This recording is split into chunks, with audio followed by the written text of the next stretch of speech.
नमस्कार।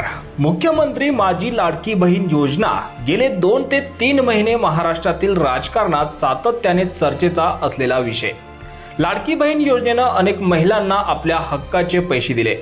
प्रत्येक महिलेच्या खात्यामध्ये महिन्याला 1,500 रुपये देणाऱ्या या योजनेला महाराष्ट्रातील महिलांनी अक्षरशः डोक्यावर घेतलं। लाडकी बहीण योजनेचे फॉर्म भरण्यासाठी झालेली गर्दी महाराष्ट्राने पाहिलीच, शिवाय महायुतीलाही महिलांनी भरभरून आशीर्वाद दिलेत।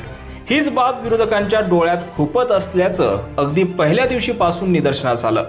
कधी विरोधकांनी योजना बंद पाडण्याची भाषा केली, तर कधी योजनेविरोधात थेट कोर्टापर्यंत मजल गाठली।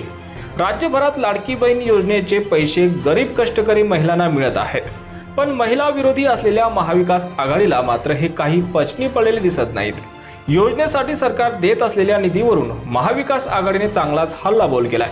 काँग्रेसचे सुनील केदार योजना बंद करायला कोर्टात गेले आहेत, तर संजय राऊत आमची सत्ता आली की महिनाभरात योजना बंद करू असं म्हणतात। एकीकडे महायुतीच्या नावानं बोंब मारायची आणि दुसरीकडे सरकारने आणलेल्या चांगल्या योजना बंद पाडण्याची भाषा करायची, हेच महाविकास आघाडीचं धोरण असल्याचं महाराष्ट्राच्या लक्षात येऊ लागलंय।